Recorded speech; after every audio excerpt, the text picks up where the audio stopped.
Okay, so today we're going to be doing chapter 5 of all chapters in Tanakh. This chapter is up there for most terrible. It's not very long, but the directness and the harshness of this prophecy is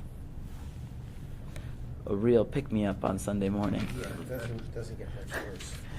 So, last week we spent a lot of time talking about some of Yechezkel's different actions that represented both the Jewish people and God as these dramatic displays of prophecy.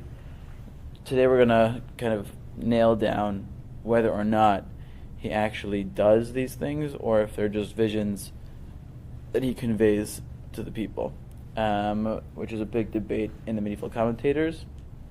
And we're also going to go through this perek in a way that it kind of starts to lay the foundation for a lot of the prophecies to come in terms of what we're going to need to look for moving forward. So we're going to try to lay that groundwork as we go through this prophecy. So perek Hey begins, V'ata ben Adam kach lecha cherev chada ta'ar haglavim. So first of all, ta'ar haglavim is very unclear. Rashi points out, the medieval commentators point out it's the only time in Tanakh this word appears.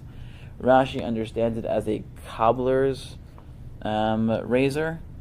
He gives some French word for it, and I found the French definition for that meant cobbler. But some more modern biblical commentators think that it means a barber's razor, which makes a little bit more sense for what's about to happen. But take a sharpened sword, in this case, a razor, probably of a barber. Tikachan alach, take for yourself. V'avarta al roshecha v'al zikanecha v'lakachta lecha moznei mishgal v'chil katam. So I want you to cut off all your hair, and then take a scale and measure them. So, first of all, this is the only time in all Tanakh where a prophet is explicitly asked to do something against the Torah, which is part of the interesting question of whether or not he does this or doesn't do it. And he's supposed to split it, as it says in the next pasuk, into 3 ways. So, shit ba'or, a third, I want you to burn with fire. Tavir, ba'or tavir, betoch ha'ir, inside the city. Kimlos yemei hamatzor, like the days of the siege. V'lakachta et hashlishit takeh b'cherev svivoteha, and then I want you to take a sword and chop up a third of the hair in the surrounding areas of this city, so to speak. V'shlishit tizreh laruach v'chereg arik acharihem, and the third I want you to throw into the wind and chase it with a sword behind it. V'lakachta misham me'at b'mispar v'tzarata otam b'chnafecha, and then I want you to take a little bit of those that you threw into the wind. I want you to take a little bit of them and kind of wrap them in your shirt, in your skirt, whatever. Umehem o tikach v'yishlach osam el toch eish. Take a couple more of those and throw more into the fire. V'saraf ta'otam eish. Mimenu teitze eish el kol beis Yisrael. And from that fire, it's going to spread to the entirety of the Jewish people. So, again, like I said, a really peachy way to start your Sunday mornings, with this strange act, shaving off your head, taking a scale, implying judgment, and separating these hairs into 3 equal parts.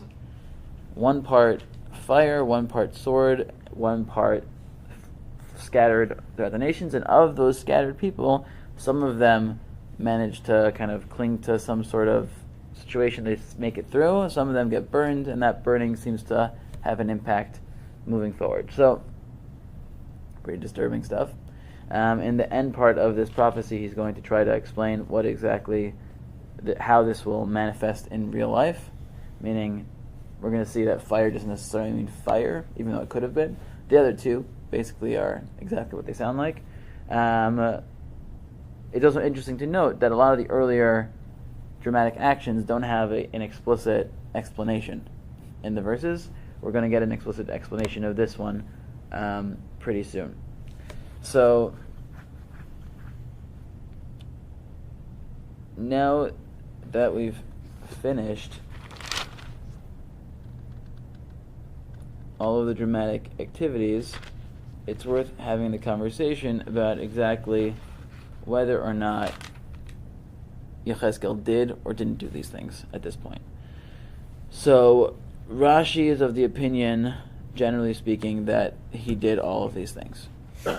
All the things he was commanded to do as these dramatic prophecies were all things that he in fact did do. There's one slight problem that some point out, which is if you look at the beginning of the book, if you recall, so the beginning of the book takes place in the 5th year, right, on the 5th of Tammuz. 5th year from the Yehoiachin's exile on the 5th of Tammuz.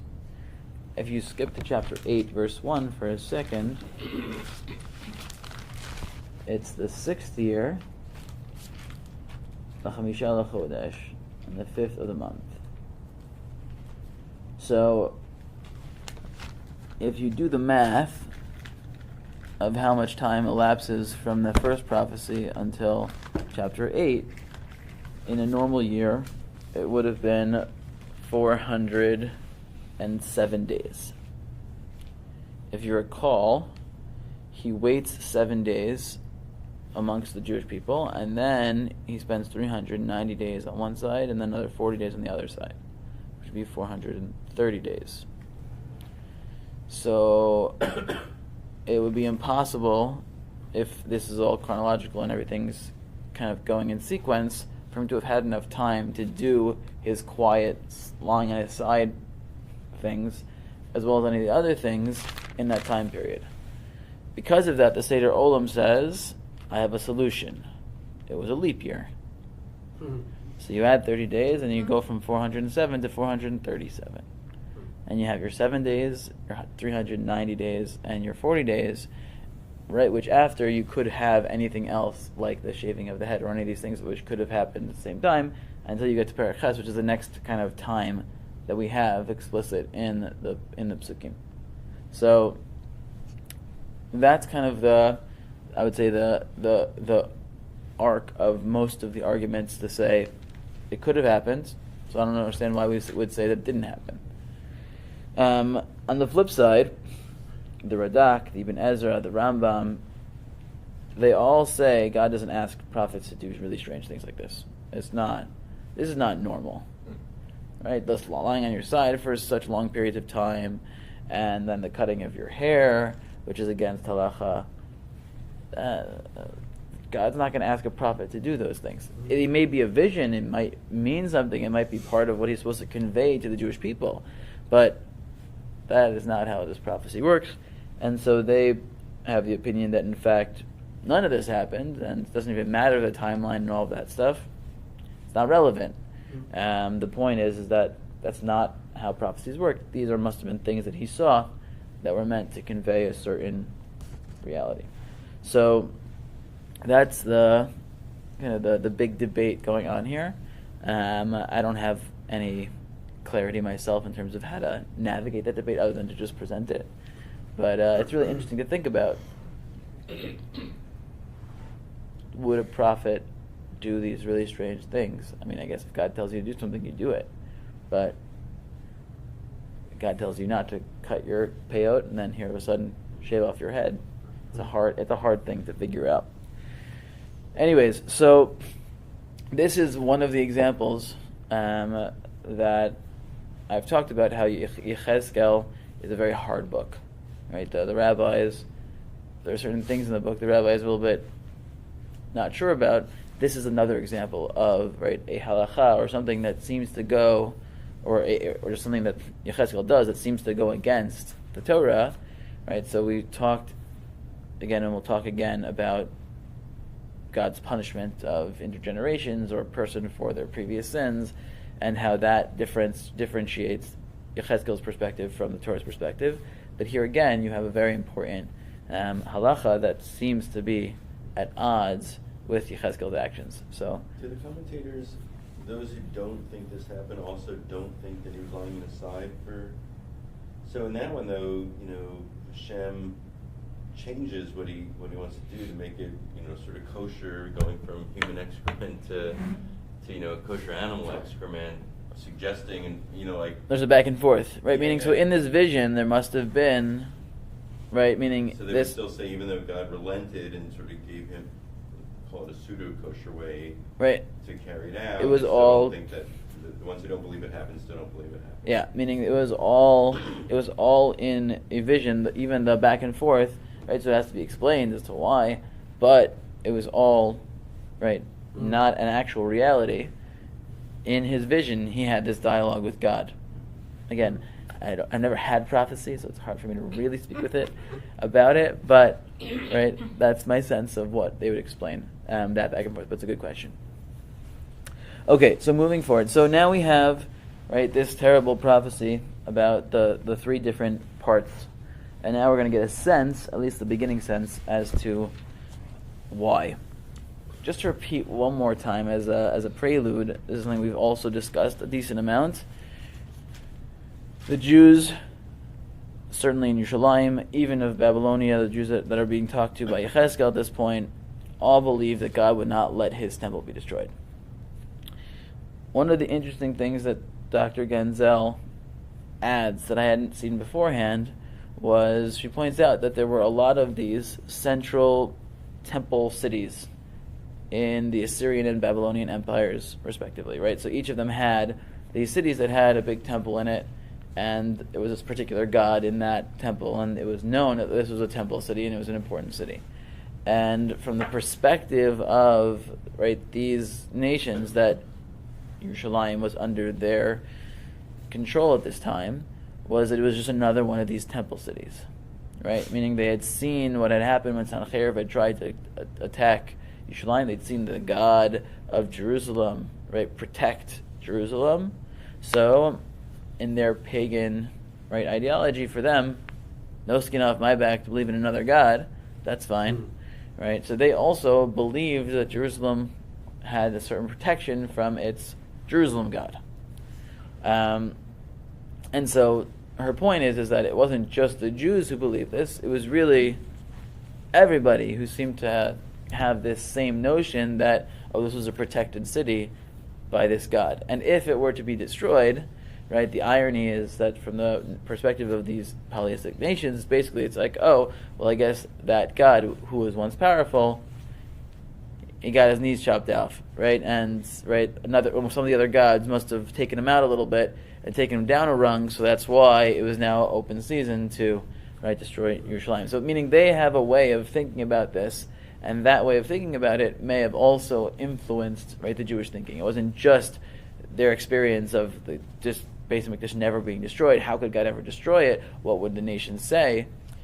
It was also the fact that the nations themselves, all the surrounding peoples around the Jewish people, even they had a certain respect at this point for Yerushalayim and didn't believe it could be destroyed because it was a temple city.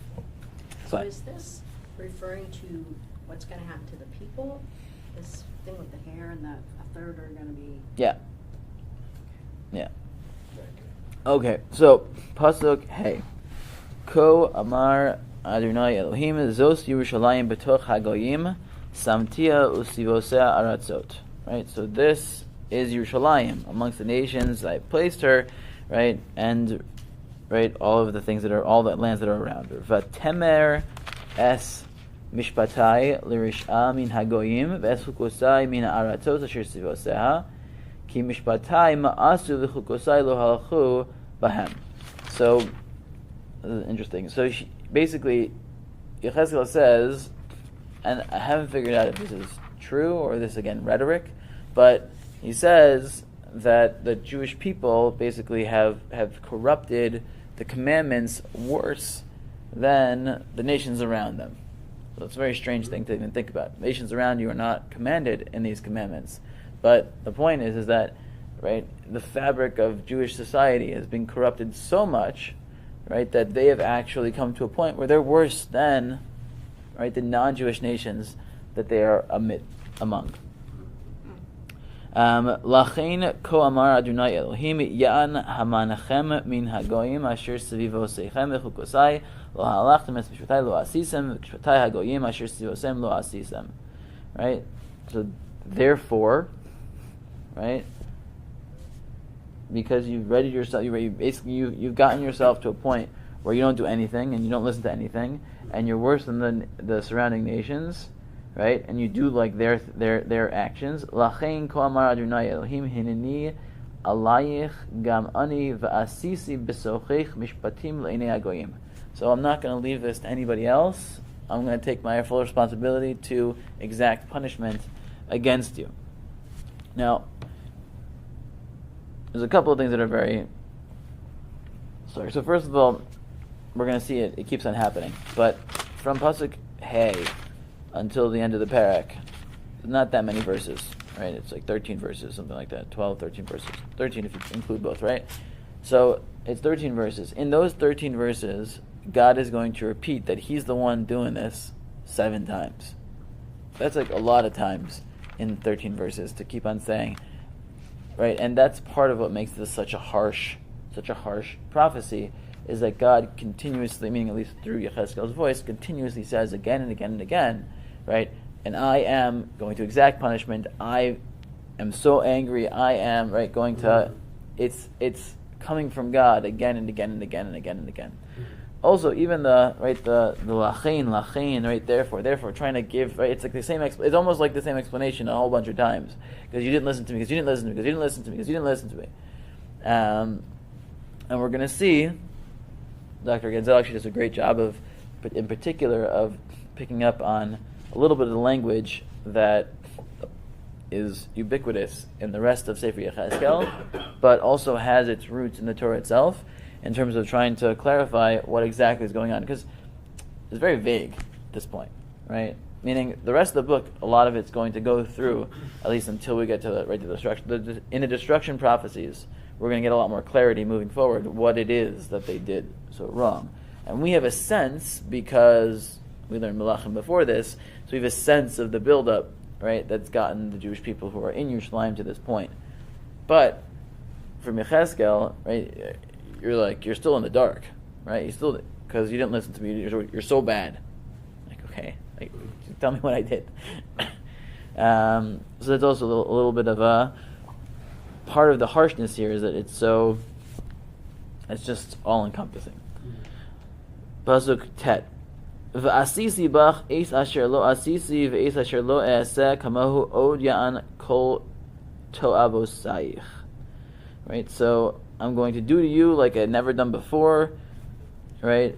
And it's because of all of your abominations. So one of the words, tovosayich, or to'eva, that word is going to be a very important word. It's an important word in the Torah already. It's a word that appears in a lot of different contexts. Abomination is the way God describes anything it's basically the opposite of matzachein, right? Found favor. So anything is the opposite of finding favor in God is considered an abomination. So we're going to see a whole slew of areas where this word is used in the context of Yechezkel moving forward.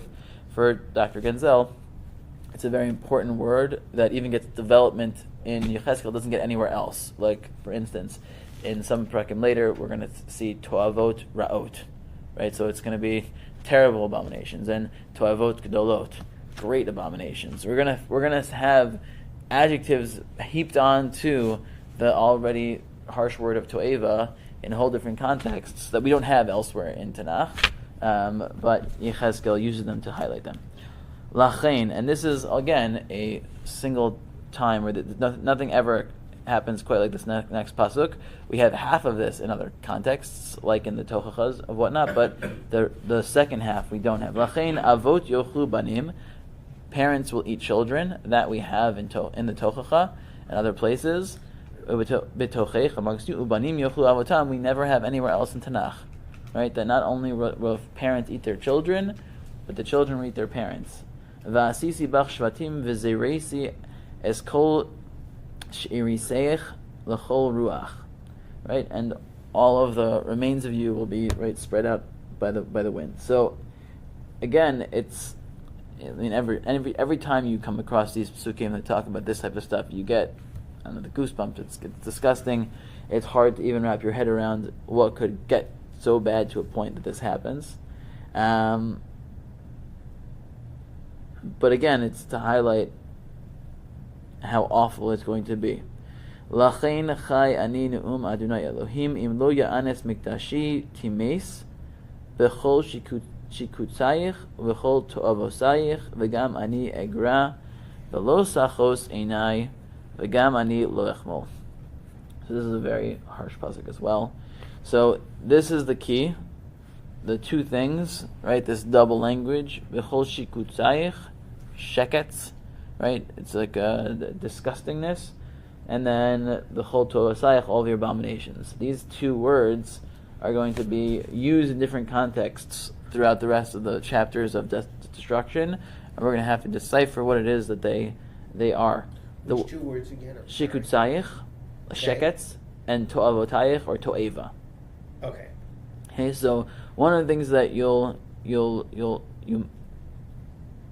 might remember. So the truth is, this is actually a good time to jump to Vayikra and Devarim. So these words of abomination and sheketz, they show up a decent amount. So if you look, Vayikra 11:43.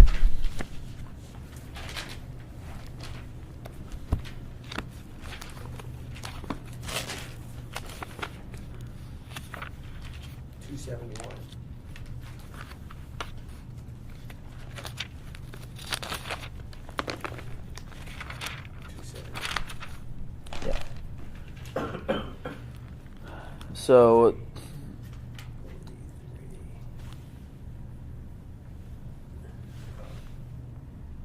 Al tishaksu es nafshosechem, don't, right, make disgusting your lives. V'chol sheret hasharitz v'lo titmeu bahem v'nitmeisem bam. Right, so you shouldn't eat creepy crawlies because they will lead to tum'ah. They'll lead to, right, impurity. So that is probably not the definition of sheketz here, but we'll see sheketz is used in a second context as well in Devarim.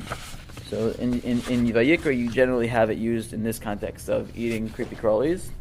In Devarim 29:16, you have it used in the context of idolatry.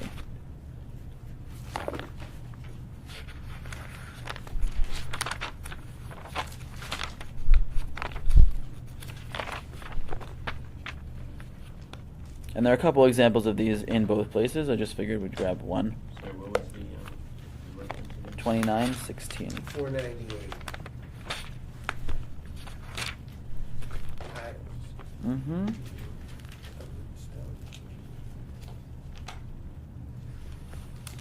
16. V'tiru es shikutzeihem v'es giluleihem eitz v'evan kesef v'zahav asher imahem.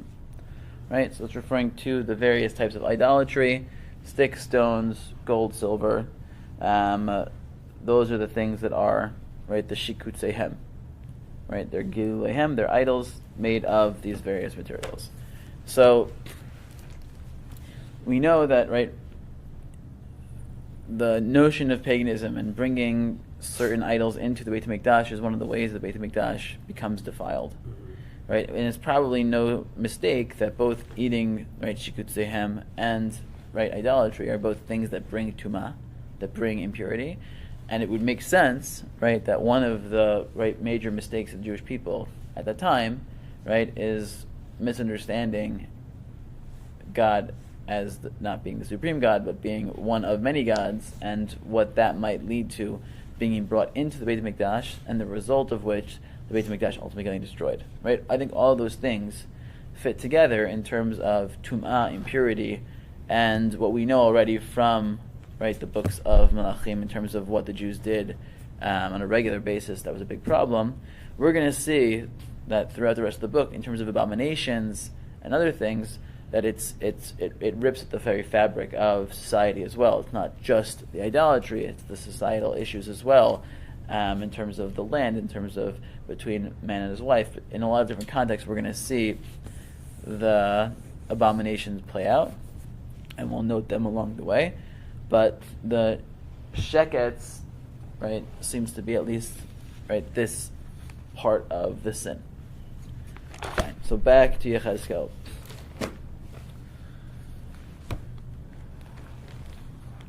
The other piece that makes this also, one of the interesting things that we haven't really discussed, but we'll discuss a lot in the second half of the book, is that a lot of the early prophecies of destruction have a parallel prophecy post-destruction.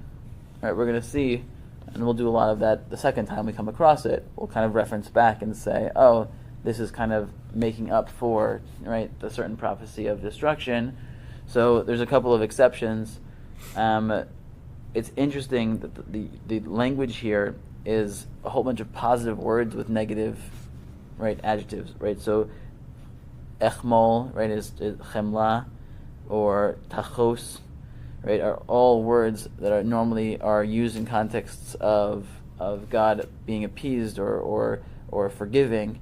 And here, right, in this context of this very harsh prophecy, they're basically turned on their heads, right? We're taking words that are normally comforting, right? V'gamani lo echmol, v'lo sachos einai, right? Meaning we basically reverse them from being things that, right, I will show no compassion, I will have no pity, right?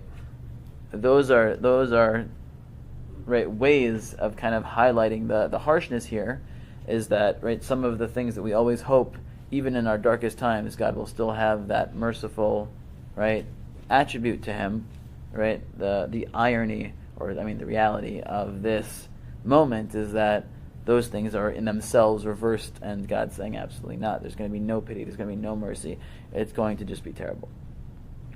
So now we get to the explanation of what exactly he meant by these three different sets of hair.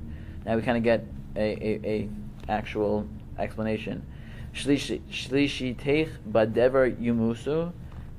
A third of you will die through plague. Uvara'av yichlu b'socheich, a plague of probably famine. So a famine will, right, eat you up amongst you. V'shlishit b'cherev yiplu sivotayich, and a third of you will fall by a sword in your surroundings. V'shlishit b'chol ruach ezareh v'cherev ariga acharayhem, and a third of you, right, a sword will chase after you, and you will flee and be scattered. Right, so this is kind of the real life version of the hair metaphor.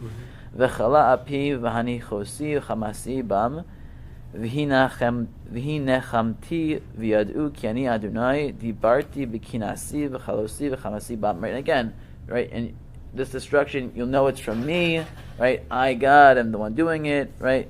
Because I am God, and, right, I'm speaking in my zeal, and I'm destroying in my anger.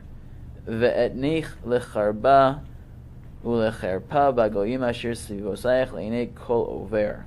Right, and this ruin and disgrace, right? You're going to be disgraced amongst the nations, right? And the irony is that so will God, right? As I said before, when the Yerushalayim gets destroyed, right? This temple city getting destroyed is basically the downgrading of the God of Jerusalem to being a lower level God, that you couldn't protect his city anymore. Vaysa cherpa u'gedufa musar mishama lagoyim asher sivosayich va'asosi bach shvatim va'achu v'chema v'sochechos chema ani Adonai dibarti. Again, right, I am a God who spoke this, right? It's like a barrage of punches. It just keeps on coming. And I don't know that it adds so much, right? But it's just more and more painful. It's just again and again and again, right? All of the, right, disgrace and taunt and lessons and astonishment, right, to the nations. God's going to execute his judgments, right, in anger and in rebuke and in anger, and so saith the Lord, right? Meaning it's just again and again and again throwing punches. Bishalchi es chitzei hara'av hara'im bahem asher ayu l'mashchis asher ashalach osam l'shachem v'ra'av osif aleichem v'shavarti alachem matei lachem. So before we explain this pasuk, Let's just read the next pasuk, and then we're going to jump to a part of Hazinu, and then we'll come back and look at this. V'shilachti aleichem ra'av, and I will send a famine, v'chaya ra'ah, v'shikluch, v'dever v'dam, ya'avor bach, v'cherev avi alayich, ani Adonai tibarti. Right? Again, God spoke, and now it's going to be wild animals being sent as well, and plague and bloodshed and all these different things, right, are going to come against you. So if you look in Parshas Ha'azinu, it's Devarim chapter 32, 23.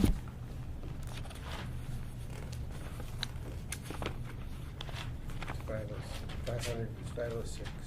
You're on fire today. Well, give you the number, it's not so hard. 506. 506.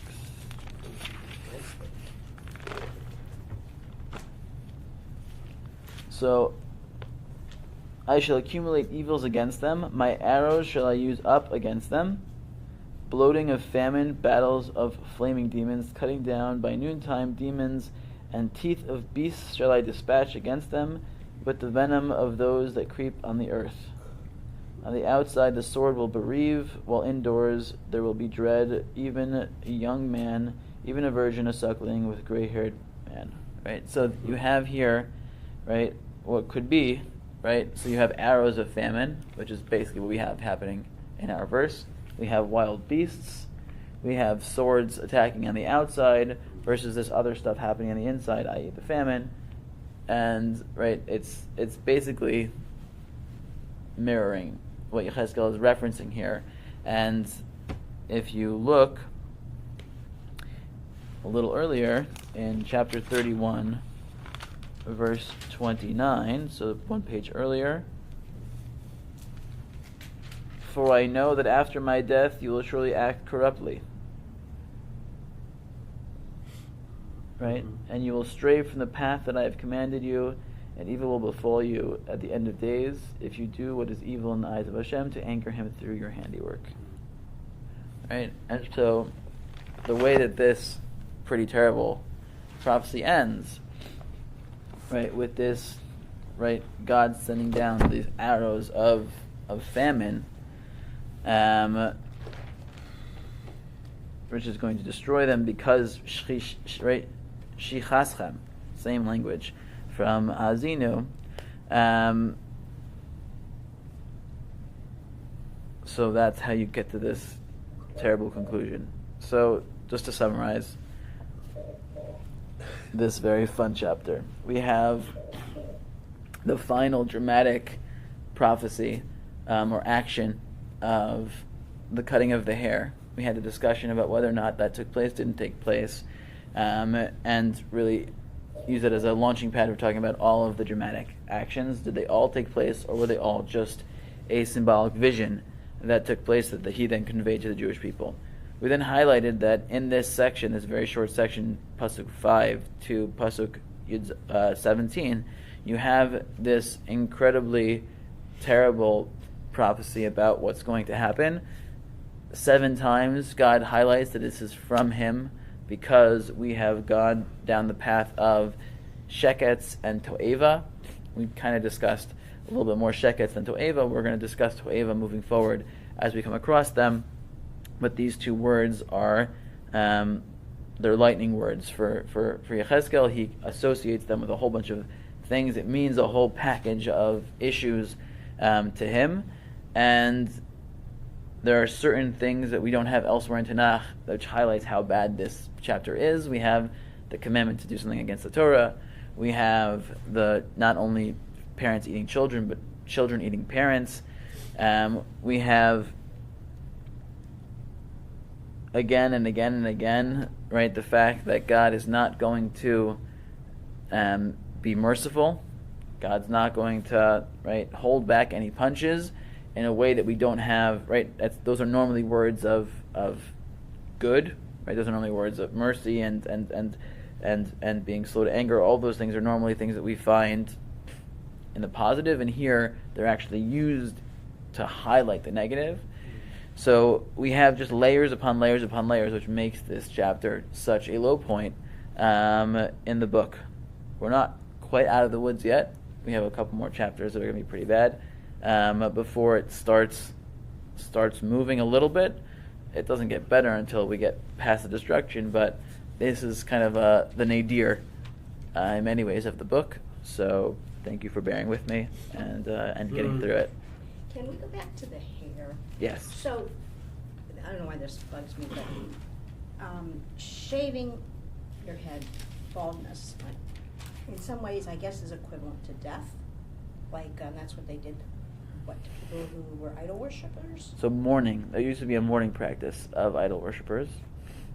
They used to either tear out their hair completely or shave it off. But Because hair is supposed to be, beauty and appearance and all that. So, okay. And then same thing with the Wayward Wives. They would shave her head to make her not attractive either. So, I don't know. I was just trying to come up with, right. the idea of baldness and how this sets the stage for what's to come. I hear you. Anyways, thank you.